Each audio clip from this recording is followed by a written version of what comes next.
दोस्तों, बहू को रखना मतलब भैंस को खूंटी से बांध कर रखने के बराबर है। जब कभी घर में शादी ब्याह होता है और घर में नई बहू आती है तो सलाह देने वाले मुफ्त में सलाह दे देते हैं, पर उसका असर कितना बुरा होता है इसका अंदाजा कभी नहीं लगाते।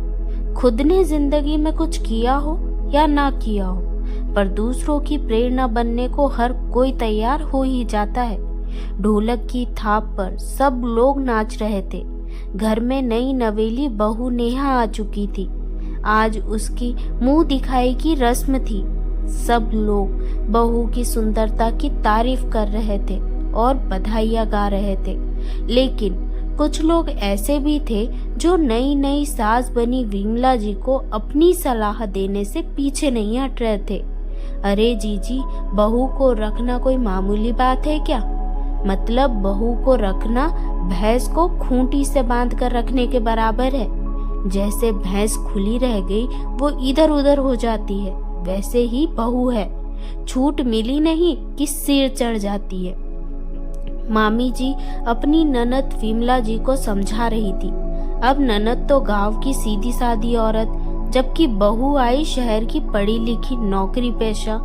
पता नहीं गांव के लोगों को शहर से आई हुई बहू ऐसी लगती है जैसे किसी दूसरे ग्रह से आई हो, इसलिए गांव के लोगों को अपने आप ही विमला जी से हमदर्दी हो गई और जो आता है वही ये समझाइश देकर जाता। अरे विमला, थोड़ा संभल कर रहना, शहर की लड़की है, कहीं ऐसा ना हो सिर पर चढ़कर तांडव करे, इसलिए जितना दबा कर रखेगी उतना ही अच्छा है। और विमला जी उन लोगों की बातों में आकर खुद को बेचारी समझने लगती। अपने बेटे को संभाल कर रखना, कहीं ऐसा ना हो कि शहरी बहू बेटे को लेकर फुर्र हो जाए और तू हाथ मलती रह जाए। विमला जी ने भी लोगों की बातों में आकर इन कुछ दिनों में खुद को बेचारी और बहू को अत्याचारी सोचकर कई दिवा स्वप्न भी देख लिए। कुछ दिन तो रीति रिवाज और एक दूसरे को समझने समझाने में ही लग गए। कुछ दिनों बाद बेटा बहू के शहर जाने का वक्त आया तो विमला जी अपने बेटे सूरज को समझाने लगी, बेटा बहू पर नजर रखना, कहीं ऐसा ना हो कि हाथ से निकल जाए और अपनी मनमानी करने लग जाए। अरे माँ, कैसी बात कर रही हो? तुम्हारी बहू पढ़ी लिखी समझदार है, कोई बच्ची तो नहीं जो हाथ से निकल जाएगी। हाँ, तू बस मेरा मजाक बना। बेटा, गांव के सभी बुजुर्ग कहते हैं कि बहू को रखना भैंस को खूंटी से बांध कर रखने के बराबर है। कहीं ऐसा ना हो तू हाथ मलता रह जाए और पैसे टके के मामले में अभी उसे सब कुछ बताने की जरूरत नहीं है। नहीं है क्या पता हाथ में बरकत है या नहीं। क्या माँ, कितनी बार समझाया है तुम्हें, इन गांव के फालतू औरतों के साथ मत बैठा करो, बेवजह की बुद्धि देकर जाती है और कुछ नहीं। हाँ, अब तो शहर की बीवी आ गई है तेरी, अब तो तुझे गांव की सारी औरतें फालतू गवार ही लगेगी। कहीं ऐसा ना हो एक दिन माँ भी गवार लगने लगे। हाँ ठीक है, चलो कोई नहीं, ध्यान रखूंगा, कहकर सूरज ने बात को वहीं खत्म किया और अपनी पत्नी नेहा के साथ शहर रवाना हो गया। पर शहर जाने के बाद भी विमला जी को चैन नहीं था। आए दिन फोन करके सारे हालचाल तो पूछती ही पूछती, साथ में 10 सलाह भी देती। नेहा की हर हरकत का पूरा ध्यान रखती, वो कब क्या करती है हर चीज के बारे में सूरज से जरूर पूछती।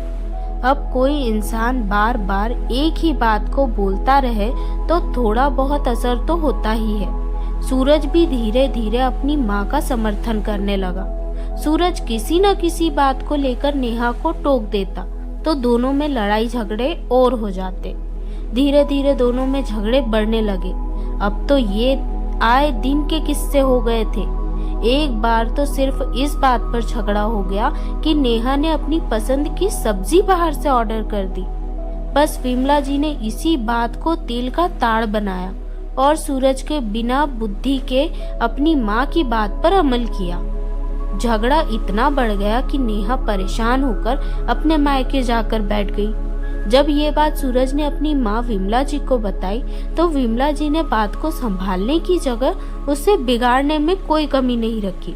अरे अपने आप गई है तो अपने आप ही आ जाएगी। अगर तू आगे होकर उसे लेकर आएगा तो तेरे सिर चढ़कर नाचेगी। एक बार झुक गया तो जिंदगी भर झुकना पड़ेगा।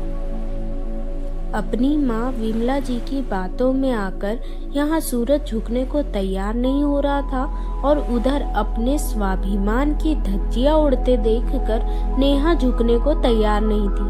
आखिर क्यों झुके? गलती थोड़ी ना थी। उस समय विमला जी को सिर्फ खुद का बेटा दिख रहा था। नारीत्व तो कहीं गायब हो चुका था। उन्होंने भी बेटा बहू में सुलह कराने की कोई कोशिश नहीं की, बल्कि एक औरत दूसरी औरत के खिलाफ खड़ी हो गई। आखिर मामला तलाक तक पहुंच गया और दोनों की सहमति के साथ ये किस्सा तलाक पर जाकर खत्म हुआ। विमला जी आज बेचारी बनी हुई थी। लोग अभी भी सलाह दे रहे थे कि थोड़ा सब्र कर लेते तो परिवार की इज्जत बर्बाद नहीं होती।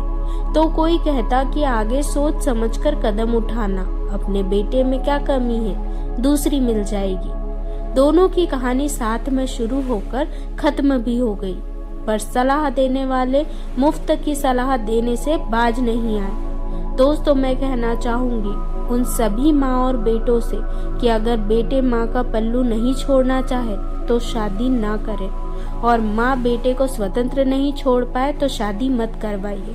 क्यों किसी की बेटी की जिंदगी खराब करना। दोस्तों, आप मेरे विचार से सहमत हो तो कमेंट करके जरूर बताएं। अगर आप चैनल पर नए हैं तो सब्सक्राइब करना ना भूलें। धन्यवाद।